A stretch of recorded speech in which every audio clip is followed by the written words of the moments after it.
To take home the Golden Gloves, you've got to put in the work, and you've got to be tough as nails. Ashley Kalis was driven to achieve. Today, Kalis is still fueled by that same hope, grit, and determination. A mother of 3 school-aged boys and successful business owner who ran testing and vaccination sites across the state. Kalis is the fighter Rhode Island needs right now because it's time for a change. Ashley Kalis for governor.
Good evening. Welcome back to the Washington Outsider Report on the Coalition Radio.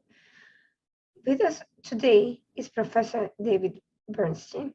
He is the Executive Director of the Liberty and Law Center at the Antonin Scalia Law School at George Mason University. And he's also the author of Classified, the Untold Story of Racial Classifications in America. So this is obviously a controversial subject, but this is what we do at the Washington Outsider Report. We tackle topics that are central to US and international understanding of global issues, and we bring together diverse perspectives that are often overlooked in the academia, in the mainstream media, and even on the street. For those who are newly joining the program, my name is Irina Zuckerman, and I'm the editor-in-chief of the Washington Outsider. And the book talk about this new volume that is coming out largely tackles the topic of the need of the separation of race and state and what that actually means in practice. Before I get into all of this, I'd like Professor Bernstein to introduce himself in a little bit more detail. He is a top-notch and very well-known constitutional scholar. I'd like to find out more about his background and how he decided to focus on this particular topic at such a time where discussion of identity politics and the struggle with the US history and the handling of education on the history of racial issues has become a polarizing factor in US domestic politics and consequently has had impact even on our foreign policy as well. Professor, the floor is yours. Sure, thank you, Irina. Great to be here. Thank you for the nice introduction. I'm a professor at the Antonin Scalia Law School, as you mentioned, at George Mason University, and the executive director of our Liberty and Law Center. I've been a law professor now for about 27 years. So I've been teaching constitutional law, writing about constitutional law, among other topics in all that time. And I like to look for issues that have, very much like your Washington Outsider report, that have been sort of neglected in the mainstream academia because it's not convenient or people haven't thought about it or there's political ramifications. So I've written about a lot of different topics about Supreme Court cases have been overlooked or misinterpreted for a variety of reasons about conflict between anti-discrimination laws and civil liberties, among other things, abuse of power by the executive branch of the federal government during the Obama administration, and so on. I blog at instapundit.com sometimes. I blog at the Vola Conspiracy, which is a law professor's blog, VOLOKH.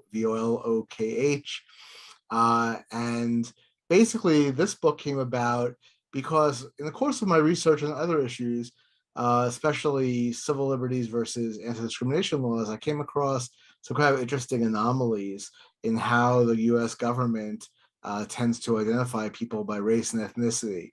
For example, there are certain people like Muslims from the Middle East who are dark-skinned and may suffer ramifications from discrimination against Arabs or Muslims or darker-skinned peoples or hostility because of foreign events in the world. They are not officially minorities in the United States, but if you are a Spaniard who immigrates to the United States, you and your children are Hispanics and thus members of a minority group, or similarly, if you're from Argentina and your grandparents came to Argentina from Italy, you're not really Hispanic at all in that sense. You don't even have origins in Spain, but you are considered members of minority groups. So that's the example of an anomaly. Some people who we normally think of as white are members of minority groups, and people who a lot of Americans wouldn't think about as white, Afghans, Iranians, Arabs, and so on, Armenians, are considered to be members of the white classification.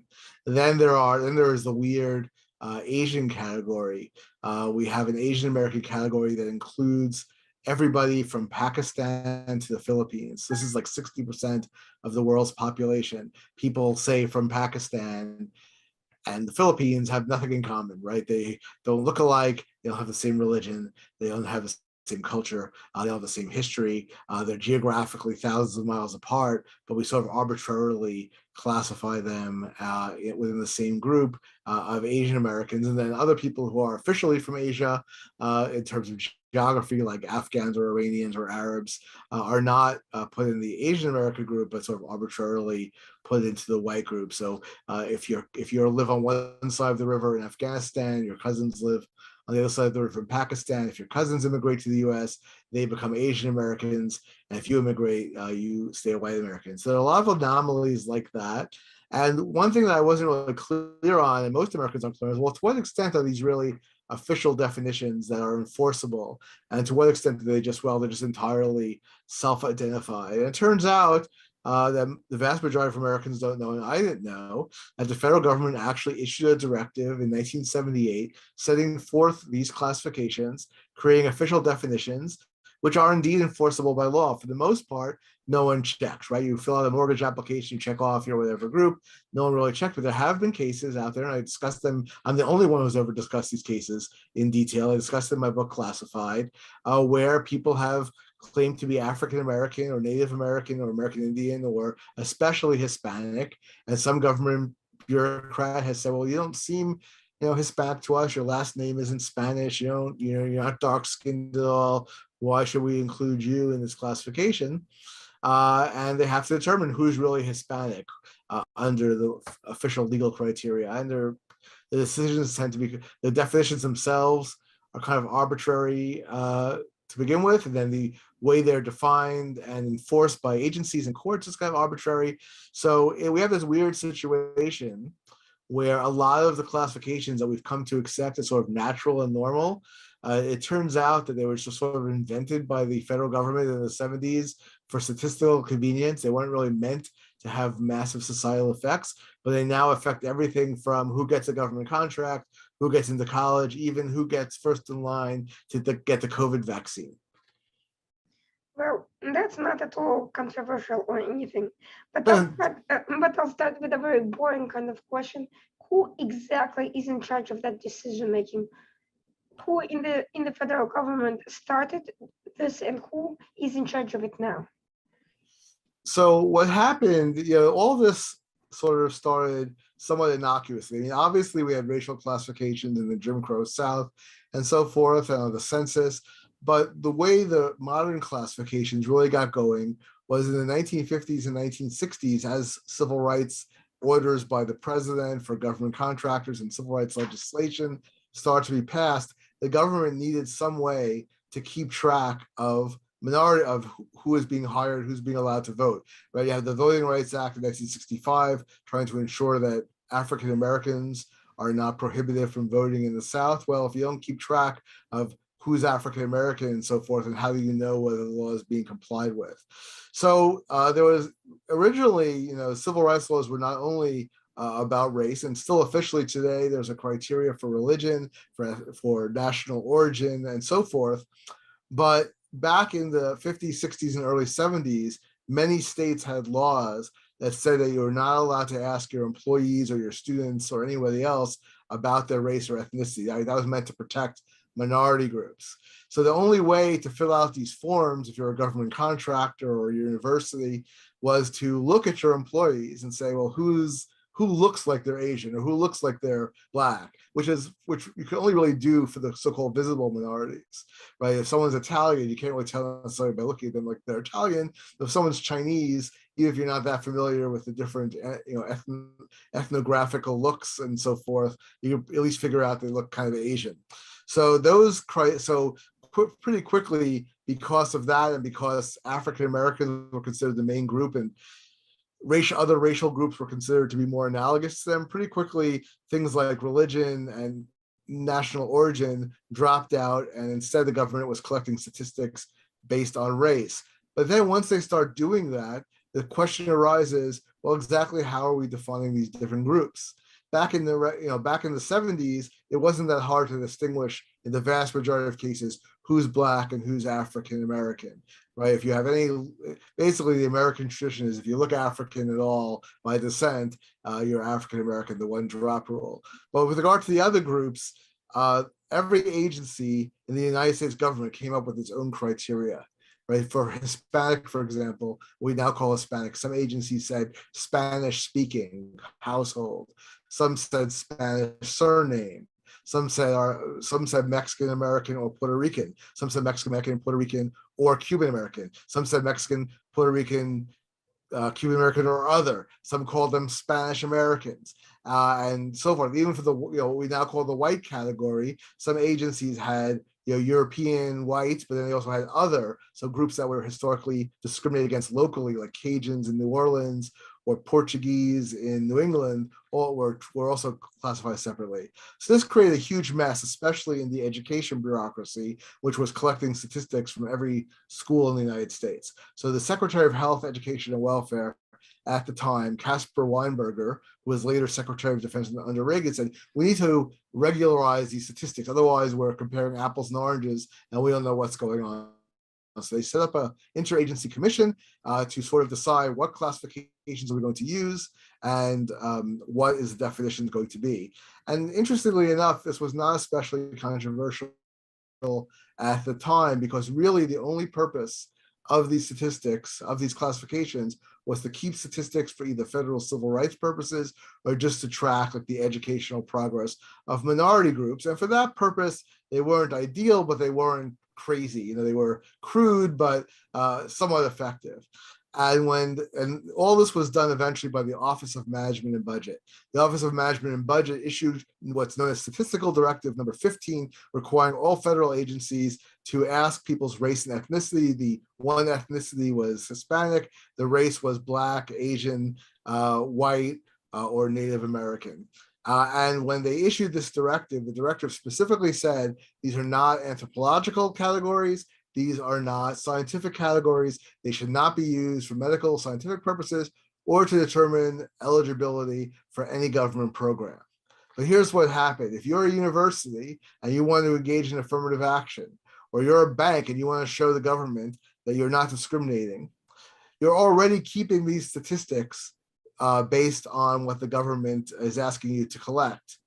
So instead of collecting a whole separate list of statistics, you just go with those. So these statistics were not meant to be used for anything but now purposes, came to be used on every single form that you ever have to fill out your race or ethnicity, to the extent that even in medical research, when the FDA and the NIH were ordered by Congress to figure out like to make sure there were enough minorities being used in studies, the studies were valid, instead of the agencies convening actual scientists and saying, let's figure out based on genetic studies which groups we should be worried about, they just took these completely unscientific, scientifically arbitrary categories like Hispanic. I mean, Hispanics could be from anywhere in the world. They're an incredibly genetically diverse population, and they required scientific researchers to divide up their subjects by whether they're Hispanic or not.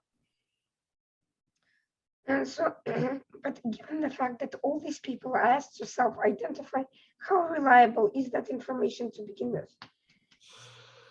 Their information is not very reliable with regard to self-identification. There are studies out there that show that when people are asked to fill out the census in, say, 2000 and asked to list what race they are, and you ask them again in 2010, the same individuals will like 30 or 40% of the time put down a different ethnicity.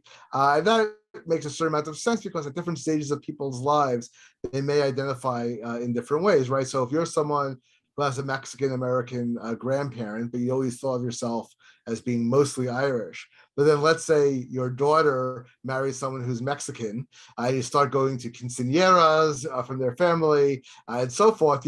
That Mexican part of your heritage might suddenly become more important to you. So now you might think of yourself more as being at least partially Mexican-American. So self-identifications are really, so I said in the old days, it was forbidden to ask people their race or ethnicity. Now we've gone exactly the other way, and we allow people to self-identify. And for example, at university admissions, almost no one's ever checked. And there's been litigation in the Supreme Court. The lawyers were, for example, for University of Texas, were asked a few years ago, who checks when whether people are really the ethnicity that they claim? And the answer is we don't check. We just rely on self-identification.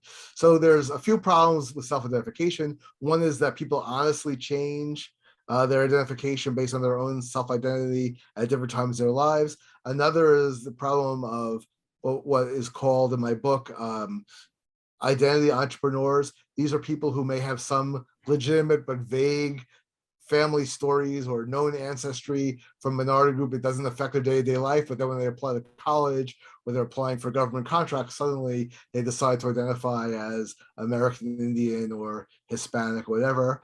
And then the third is outright fraud. And there are people clearly who engage, it's hard to get a really good grip on the scope of it. But there are definitely people who have no real ancestry of particular groups who claim that ancestry. I think the most obvious example is Native Americans. There are a lot of people who either have vague, like Elizabeth Warren, who have vague family stories that they may have Indian ancestry and decide when they're applying for a job, hey, I might as well play that up, or who don't have any stories at all, but say, who's to say I'm not, right? There's so many different Indian tribes in the United States.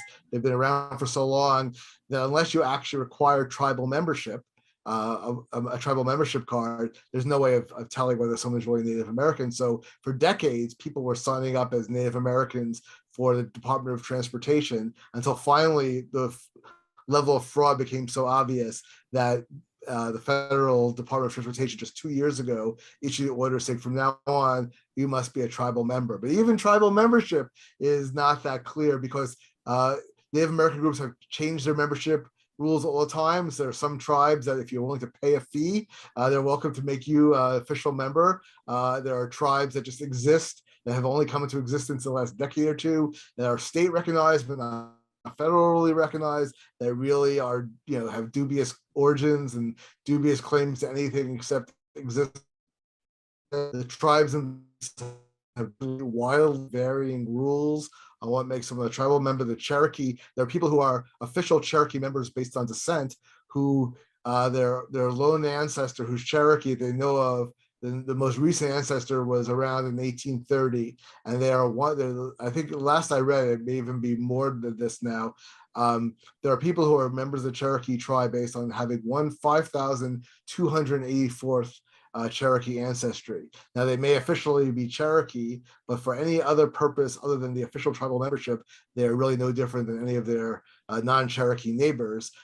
So it all gets very complicated. So again, there's different levels of lack of certainty. And I just helped write a brief for the Harvard case on affirmative action now pending before the Supreme Court. And there's yet another anomaly here that we pointed out. You can have twin brothers, one who have one parent who's Chinese and one parent who's Mexican, for example. And one brother may be closer to his grandmother who is Mexican, and one may be closer to his grandmother who's Chinese. And so one puts down his application for Harvard that he's Mexican, Hispanic, and the other puts Chinese. A self-identified individual gets affirmative action preferences, and the Asian individual gets discriminated against, yet they have exactly the same background, they may look exactly alike. So it's all very complicated and just getting more so as we have more and more interracial.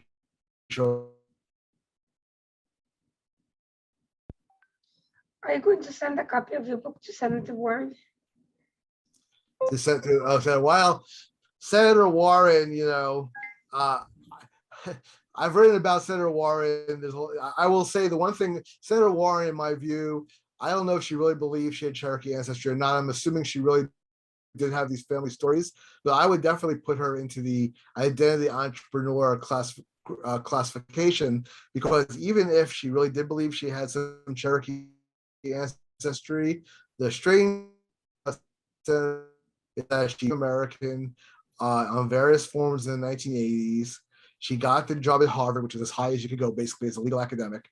As soon as she got the job at Harvard, she stopped identifying as Native American. I'm a law professor too. We all get a legal directory with all the law professors in it, and it lists who's a minority law professor. She listed herself as a minority law professor from the 1980s until 1995. 1995, she got the job at Harvard, and suddenly she's no longer a member of a minority group anymore. So those who say, oh, she was really sincere about it, she wasn't trying to get away with anything, I think that's pretty strong evidence, and that doesn't happen to be true.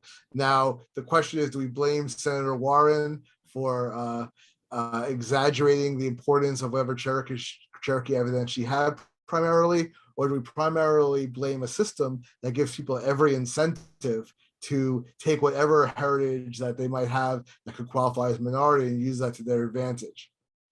Now, from an economic perspective, there's a very clear consequence to this sort of politicking, which is a struggle over limited resources allocated by federal government, by state government, sometimes even by private entities towards particular minority groups and interests, which then become even more limited as more and more people are looking to claim some sort of heritage because they want to have access to those resources. What long-term impact do you think this is going to have on the way these resources are allocated, and what we in general prioritize in terms of whose eligibility for these resources?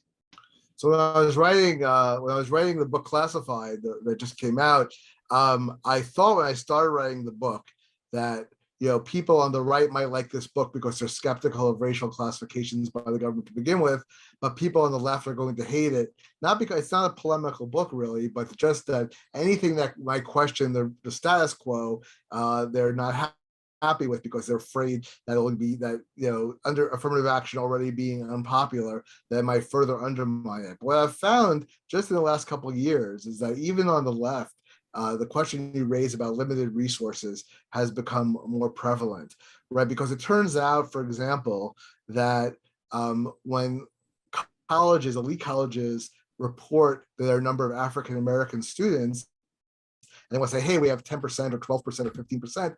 It turns out that in that what studies have shown, or informal, that of the African American students, say at Harvard, a clear majority are either African immigrants or Caribbean immigrants or their children, or people who have one white parent and one black parent, in other words, multiracial children. And if you're looking for people who you think affirmative action was originally meant to aid and who would add the most diversity to Harvard, people whose grandparents were sharecroppers and whose great-grandparents were slaves, there are precious few of them. There's been increasing controversy within the Black community on this particular issue, and there's been just in the last couple of years a movement to separate what they call ADOS, American descendants of slaves, out from the broader African American category to leave out the immigrants and their descendants who did not suffer under American slavery. In the context of government contracts, more and more of the contracts are going to immigrants, their children, and so forth, who are from various ethnic groups. Unlike in the university admissions, where Asians, for example, face discrimination, in the context of government contracts, they do get the same benefits as every other racial minority group. So these government preferences and set-aside programs were originally intended to help African American contractors who had previously been excluded by discrimination and so forth, but a very large percentage of the benefits, I'm sure a wide majority, are going to people who claim Asian, Hispanic, Native American status, and fewer and fewer are going to African Americans. And at some point, we're going to get to a point where almost everyone can claim some sort of minority status.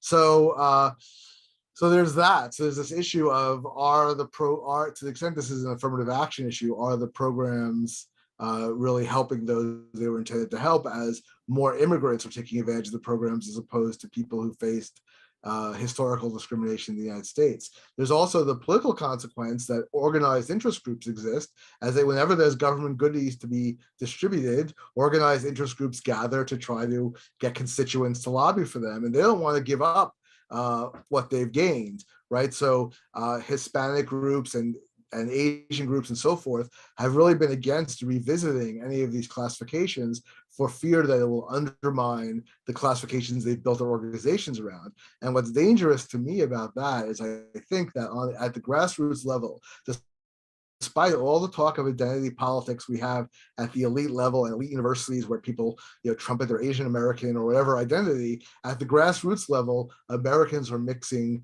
more freely than ever.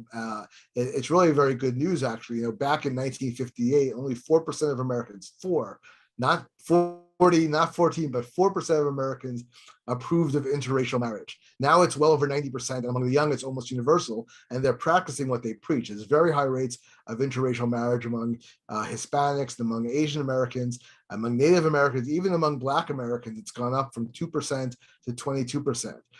So there's a grassroots trend towards Americans just becoming mixed, people having relatives and children and cousins of all different races and ethnicities, to the extent that we could easily imagine in a generation or two, all these group distinctions more or less going away, and we all just considering ourselves as having a multi-ethnic American identity. But ideologues who believe that race is immutable, even though they claim that they think that it's socially constructed, they treat it like it's an immutable fact of American life, along with the interest groups that work with them, are working against this. They want the government to divide us by these different classifications, and they want the government to distribute resources based on those classifications. And that's very dangerous, not only in preventing this trend of assimilation and amalgamation from occurring, but also in creating inter-ethnic and interracial tensions, as different groups will inevitably be fighting for a shrinking pie. I would like to address a very controversial aspect of this, taking this into a somewhat morbid direction, which is the American eugenicist movement, and of course the Nazi Party with their racial classification system, and 1/4 and 1/8 and all these other classifications that had impact in Europe, and of course within the eugenicist movement also had an impact in the United States. How do you see this potential playing to these disturbing historical trends? Is this something that is being taken into account in terms of managing this whole system? The fact that these things could just as well end up working in the opposite direction. So officially, the classifications tend to be quite broad. So Hispanic is defined as anyone of Spanish culture or descent. So if you have any Spanish-speaking ancestry or ancestry from a Spanish-speaking country, and you want to claim Hispanic status, you can. African American or Black is defined as anyone with origins in the Black racial groups of Africa. So there's no 1/8, 1/16. It's basically how you want it. Whether if you have some ethnic origin, if you want to claim it, you can. If you don't want to claim it, you claim one of your other ethnic origin. However, there are some exceptions. The Hispanic classification, by being so broad, there have actually been cases in which someone has wanted to claim Hispanic status to become a certified minority contractor. And the government bureaucrats, the agency employees say, wait a second, but your name is Smith. Explain to us why you're Hispanic. And the person will say, well, my grandmother immigrated here from Spain. She married an Irish guy, but I still consider myself Hispanic. And the government agency, upheld through layers of appeal, will say, wait, you don't look Hispanic to me, so you're not facing discrimination based on your looks. Your name is Smith, so people don't know you're Hispanic. You have blonde hair, blue eyes, you're not really Hispanic. Or in some cases, they are even more explicit, and they say 1/4 Hispanic's enough, 1/8 is not. The FCC, the Federal Communications Commission, when they used to award preferences in licensing, there's actually a case that says, well, your great grandfather came from Cuba, so that makes you 1/8. We don't really know what to do with that, so we'll give you partial minority credit. So and actually one of the two most shocking things I discovered when I wrote this book is with regard to the Native American classification. There are different government agencies and programs that use different definitions of who counts as Native American. They usually say American Indian. And one, not surprisingly, way of doing so is to say, are you a member of a tribe? But another way, often it's either you're a member of a tribe or you're 1/4 blood quantum Native American. It means that your grandparents at least were fully Native American, or at least one grandparent was fully Native American. So the shocking part is not just that we have an actual racial blood quantum requirement for certain programs, but that the Bureau of Indian Affairs, upon your request, will actually issue you a certificate of blood quantum. I certify that John Eaglefeather is 1/4 quantum American Indian. So how you're determined by what level of Jewish ancestry you had, or those of us who remember Jim Crow in the United States and the 1/4, 1/8, 1/16, or even one drop rule. The idea the federal government is still looking for whether someone was a full-blooded Indian and how long ago and what level they have now, issuing certificates on that basis. While they're doing it for positive reasons, trying to help people based on Indian ancestry, it's still, I feel very uncomfortable with the idea that the government is determining and certifying one's genetic heritage. That is indeed a very controversial point to consider. And the other aspect of it, of course, is educational policy. There's been a lot of talk, debates, and even lawsuits over educational curriculum, the so-called critical theory, and the study of racism and the study of oppression. How do these policies fit into this debate over what and how much should be included in educational system in US schools? Well, and I think there were two major reasons why the government in the 60s and 70s, when they were focusing on racial classifications, chose racial minorities as the focus, right? They could have added white ethnic groups that historically faced a lot of discrimination, like Italian Americans. They could have focused on religious discrimination against Catholics, against Mormons, against Jews, and they didn't. And there's two reasons for it. One reason is that in the old days, you weren't allowed to ask people what their race is. Nowadays we all self-identify, but the old days it was considered potentially a hostile question to ask someone, to protect people from having to reveal minority status. You weren't allowed to ask them. So how are you supposed to report statistics to the government? And the answer is, well, if someone looks Black or looks Asian for these purposes. So that was one reason. But the other reason was there was clearly a sense among government bureaucrats back in the 60s and 70s,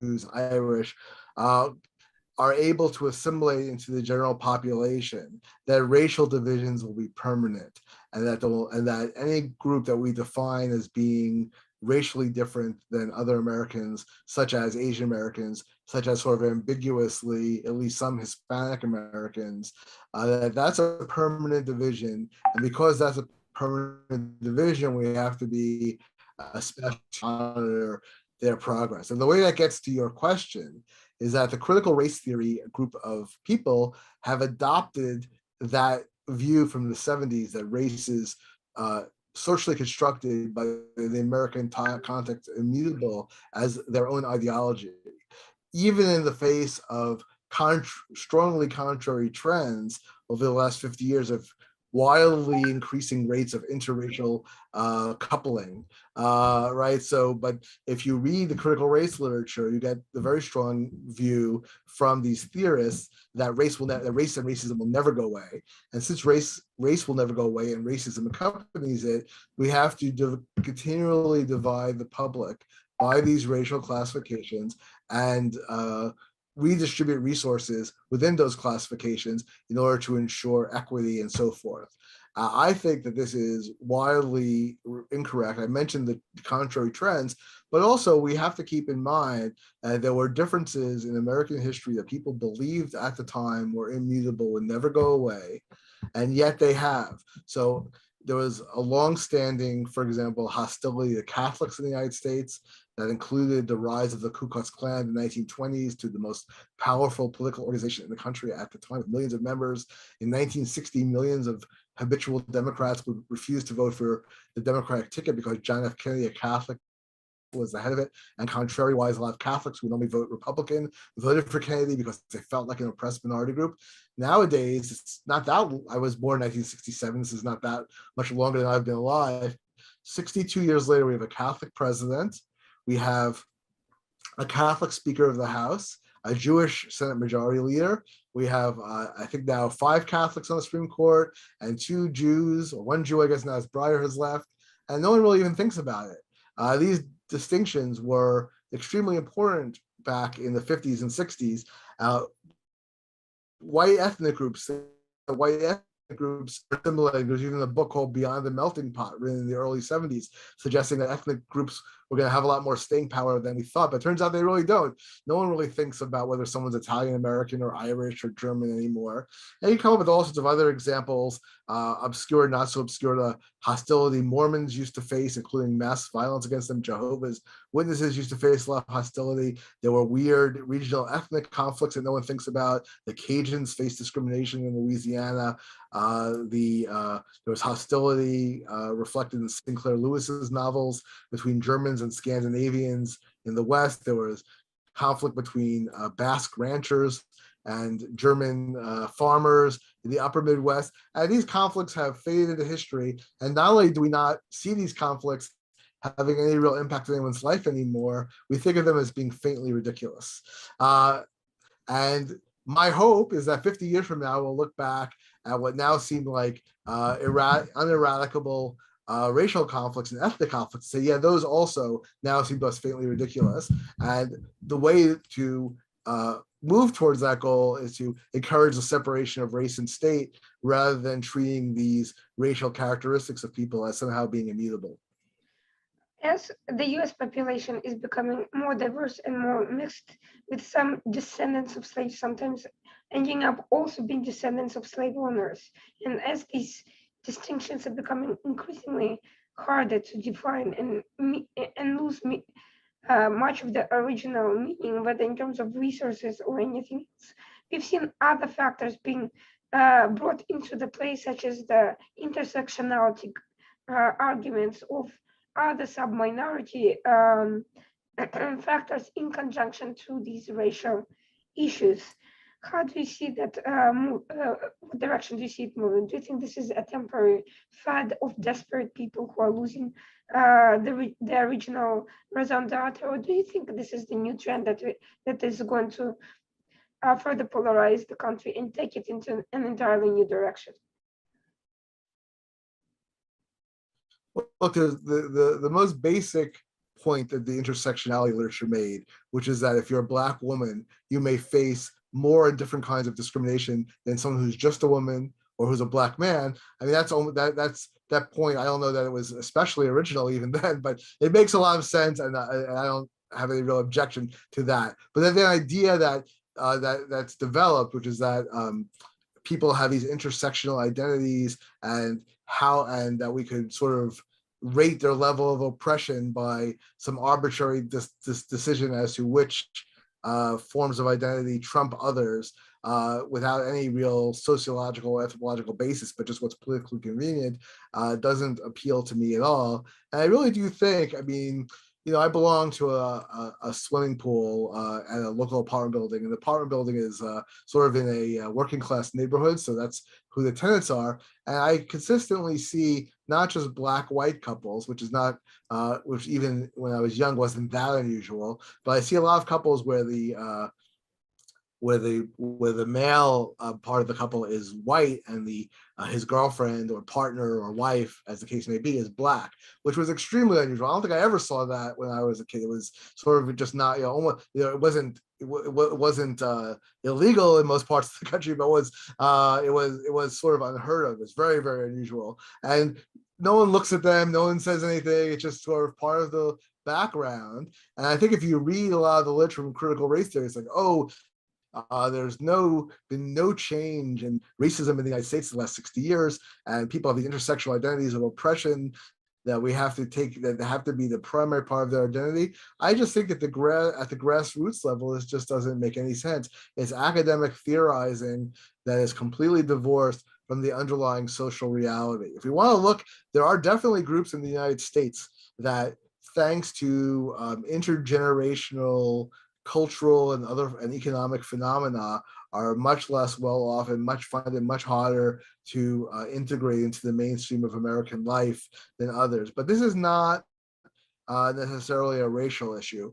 Immigrants from Africa are doing pretty well. The United States don't seem to have that much trouble integrating into the mainstream. Many African Americans, for that matter, who live in upper middle class or middle class neighborhoods don't seem to have trouble. But there are pockets of intergenerational poverty in certain rural areas and inner cities where the schools are dysfunctional. There's a lot of dysfunctional families, incredibly high rates of single motherhood, high rates of welfare dependency, where resources, if you're going to direct resources, should be directed at trying to figure out how to solve those problems, which at this point are not primarily racial, but primarily result from other factors. But then there's also, if you look at the statistics, if you look at definable groups of Americans statistically, one of the groups that's worse off are whites living in Appalachia. And we know that the opioid crisis has hit Appalachia very hard, but it goes beyond that. They're very high, again, very high, bad schools, very high rates of single motherhood, high rates of various forms of cultural deviancy, alcoholism, drug addiction, unemployment, gambling, family violence, and to say, well, they're white, so we don't, so intersectionally, they're the elite, doesn't really make any sense. And one thing that the focus on race has done is disguise the fact that there are these vast differences within groups. Not every the so-called mild minority myth with regard to Asians is another example that we say, well, Asians overall doing real, don't have to worry about how Asians have much higher than average socioeconomic standing than average Americans, but there are certain subgroups that are doing quite poorly, and no one pays any attention to their specific problems because they're subsumed under this Asian subheading. And Asians are now sort of, by the intersectionalists, considered to be so-called white adjacent, which in practice just means that they're doing reasonably well. So there are all these, if you're an actual sociologist and anthropologist, you'd obviously be making much finer distinctions within all these groups than these crude intersectional categories. But the political salience of these categories is overcoming common sense. From a legal constitutional point of view, do you see these recently polarizing issues of identity politics coming to the surface as requiring an additional level of scrutiny beyond what has traditionally been allotted? Do you think the trend is in the other direction to informally liberalize the level of scrutiny allotted to racial characteristics and discrimination-related issues? Well, one thing that struck me very strongly when I was doing research for Classified, the book, is that there's been a lot of affirmative action basically started in earnest about 50 years ago, and there have been a lot of cases challenging various affirmative action policies in universities, and especially in government contracting since then. But in basically every single case, the objection that's made is the government group over the other. But the plaintiffs in each of these cases, meanwhile, implicitly conceded that the classifications themselves made sense. There's only one case I know of where the court even really directly addressed the issue of scrutiny of the classifications. That case involved a affirmative action program in Florida that gave affirmative action preferences to Hispanics, and someone challenged it, saying this is both overbroad and under-inclusive. It's under-inclusive because why include Hispanics who are white, but not some of the darker minority groups like from the Middle East or North Africa or parts of Europe and Asia like Armenia and so forth? Why include like someone from Spain but not someone from Armenia? And so that's under-inclusive. Over-inclusive, if you are going to limit it, why include people of European descent who happen to have Spanish ancestry? And in that case, the 11th Circuit Court of Appeals said that while we review challenges to affirmative action programs generally under strict scrutiny, once the classifications themselves are only subject to rational basis, the lowest form of scrutiny. And that doesn't make any sense to me, because the black letter law is that all racial classifications are subject to strict scrutiny. So if you want to be classified as a member of a minority group and the government says, no, you're white, that white classification should be subject to strict scrutiny, and the government should be able to explain coherently, persuasively, and with a compelling interest of why that white person from Spain gets benefits you don't, and the like. But no one's ever made them do it. There have been a couple of Supreme Court justices who have brought up, in context of other affirmative action challenges, the absurdity of someone whose ancestors got kicked out of Spain 500 plus years ago, who are Sephardic Jews, claiming now minority status as Hispanics on that basis, or the way that we consider all Asians who have nothing culturally or looks-wise in common to be members of the same group. But there haven't really been direct challenges to the classification scheme that we use, and I'm hoping that the Supreme Court or lower courts will begin addressing those issues. One way that they might, if they don't address it in the Harvard case, the Biden administration is considering creating a new classification for Middle Eastern and North African Americans. And this is, yet another arbitrary classification. What does a Muslim from Morocco really have to do in any way with someone who is an Aramaic-speaking Christian from Iraq? Other than geography, they may not look alike. They don't have the same religion. They don't have the same culture. And why should Iranians, for example, be in that classification, but not in the Asian classification, along with Indian Americans with whom they have probably more in common in a variety, or Pakistanis with whom they may have more in common. So someone might challenge this at the administrative level. I'm hopeful that, having written a book about this, obviously everyone wants a book to get some attention, but specifically, I think it's something worth raising in litigation if you're going to challenge affirmative action programs, even if the court rules that certain kinds of affirmative action may be allowable under strict scrutiny, the classifications themselves should be scrutinized. Do you believe that if, at some point down the road, the racial classification issue will become the new Roe versus Wade? I don't know. I might. Look. My strong impression. I'm, as a law professor who's in the academy, I am surrounded by the culture of those who support affirmative action programs in higher education. And I can tell you that whatever protestations they make about diversity, cultural diversity, ethnic diversity, and any other rationales they give, that's mostly because that's what the Supreme Court requires. The true underlying reason why we have affirmative action in higher education and in other contexts in this country is it was meant to redress the specific harms of African Americans. And one reason I could tell you this is because whenever I point out in any kind of public debate or private debate, like, hey, most beneficiaries of affirmative action in the United States are no longer African Americans. Because there are a lot more Hispanics and Asians altogether than there are African Americans, and they're all getting contracting benefits. My interlocutor always comes back to the African American circumstances. That's what really motivates people. And there are ways of helping African Americans without having even truly a racial classification. For example, you could prefer people who are from high poverty zip codes. Not all the high poverty zip codes are majority African American or overwhelmingly African American, but they disproportionately are. You could use this category of American descendants of slaves. It's not a racial category because it wouldn't include an immigrant from Kenya or someone who's the child of the Jamaican ambassador who decides to stay in the United States, but it would include people who self-identify as Black descendants of American slaves. So there are ways of doing it much more narrowly that may get around these criteria, but you really have to ask what you're accomplishing. Right now, the rationale the Supreme Court has demanded, the diversity rationale, really makes no sense. Let me give you an example. University of Texas was before the Supreme Court with regard to their affirmative action policies. University of Texas was approximately 20% Asian and approximately 20% Hispanic. The vast majority of the Hispanic students were Mexican American, as you'd expect in Texas.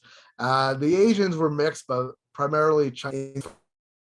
Imagine you are a member of the Hmong Cambodian minority from Minnesota, tend not to be as successful with regard to team. Well, we already have a lot of quote unquote Asians, so you don't get any benefit. We may actually make it harder for you to get in.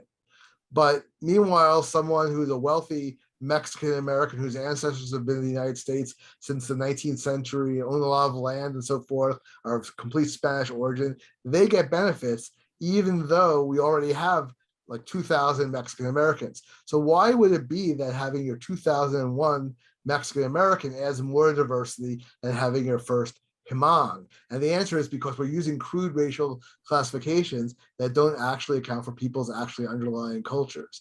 So, the current way the Supreme Court is going about things is that it's allowing state universities to use what is essentially a phony diversity rationale that doesn't make any sense. The other thing that doesn't make any sense is that they say, well, we need to have enough people of each ethnic group that people don't stereotype them and so forth. But it turns out that percentage always, in practice, tends to match the applicant pool. So why would it be that enough in the University of Michigan litigation, that having enough African Americans means 15%, but having enough Hispanics only means 8%, and having enough Native Americans only means 1%? Are people going to if you're trying to expose people to a broad range of opinion among Native Americans, why would you only need 1/15 as many? So the whole thing is frankly dishonest, a subterfuge. The Supreme Court has been allowing universities to basically lie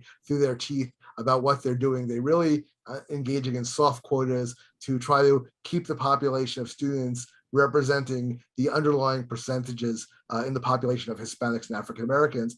And if that's the goal, then that should be said forthrightly. And then you should explain why, for example, in the Hispanic case, despite the fact that most Hispanics in the United States are post-1965 immigrants and their descendants, they didn't suffer Jim Crow, they didn't suffer slavery, they were protected by civil rights laws the entire time that they've been in the United States, why they should get a benefit that no other immigrant ethnic group is getting. And it's very hard to explain why that would be. Now, and I know that you've got to run, but I would like to wrap up with one last question that's hopefully, as provocative as the rest, which is the issue of allocation of resources to developing communities in education, in particular districts. We have seen that some communities, predominantly minority, Black or heavily Hispanic communities in urban areas, they suffer from assorted social problems, high crime areas, juvenile delinquency, broken families, and so forth. We keep hearing about all the diversity in the US government, all the diversity inclusion programs. We keep hearing about the allocation of resources to education. And yet we keep seeing the same social circles struggling with the same problems for generations. How did these racial classification procedures that were meant to support these particular groups did not make it to the most of the people who needed them the most? Well, in practice, I hate to say this, but in practice, a lot of the policies that are engaged in by universities and so forth are primarily aesthetic in nature. Now, what I mean by that is we need to have enough black faces, enough brown faces, that someone looking at a picture of our class or our yearbook or at our literature will not see a predominantly white and nowadays white and Asian student body. And we don't. And the easiest way to get enough students who will meet those criteria to find people who are already middle or upper middle class who go to decent schools who could potentially actually do the work. It's much harder to take someone who's at a school where the average person graduates with a 7th grade reading level and try to bring them up to a level where they could do the kind of work that would be required at an elite school. So in a sense, the affirmative action benefits are primarily going to middle class and upper middle class members of these minority groups who, not surprisingly, are the ones who have the most political influence. But, my challenge, this is getting a little bit far afield from what I've written about in Classified, a little bit outside my expertise as a law professor. But to the extent that people are really concerned with the progress of African Americans and Hispanics and say we need to do something about educational dysfunction and disparities, things like saying, oh, let's get rid of the SATs because the SAT is racist because Hispanic and Black students do worse on it. To the extent the SAT is actually measuring educational achievement, educational progress, and so forth, and work, abolishing the SAT is not getting rid of the underlying problem. Talk most about these disparities often tend to be, in my opinion, against the sorts of policies that might actually address the disparities, like giving school choice. Look, there's nothing you can really do in modern times about kids who are disruptive in public school. Like in my dad's day, he said the disruptive kids would get sent to the principal's office and just have to sit there all day so the kids could learn. This is not acceptable with all the laws we have about children's right to education, this and that. But what you can at least do is you can at least give parents and kids who want to achieve, who want their kids to have good education, a way of getting out of the system and putting them in school and giving them a choice of a school that is able to enforce discipline, is able to enforce standards. And what to do about the other kids is a bigger problem. But the motivated kids are stuck in these places, and they also suffer, and that drags down the averages for everybody. But yes, like I said, if you want to try to address disparities rather than looking at race per se, look at places that have dysfunctional schools. Look at, there's probably schools in the United States where 95 or more percent of the kids are from single mother families and have a lot of social dysfunction. I'm not a sociologist, I'm not an educational expert. What you do about those problems other than school choice is something that's a little bit beyond my own ability. But just saying, oh, this is institutionalized racism, well, okay, it may certainly be the part of the after effects of the Jim Crow system and all that we had, but what good does that do us? Just getting rid of the standards doesn't actually help people achieve educationally, and putting people in over their heads educationally is not always the best idea either. So how do we actually try to bring up the level of education? And the way to do that is not to say, oh, let's just single out people by race, but to actually figure out what are the underlying social dynamics that are causing dysfunctional schools? How do we disrupt them? How do we intervene in families? This is again a little bit beyond my expertise as a law professor, not something I address in the book, but no one wants to talk about the fact that a lot of the social pathologies facing the United States, and not just the minority communities, faced by lower income Americans in general, stem from the fact that over 40% of all children in the United States are born to single mothers. They usually have fewer resources economically, parent-wise, than other children. And more important, these single mother families are concentrated in the bottom half of the income scale. College educated women, only 5% of college educated women give birth out of wedlock.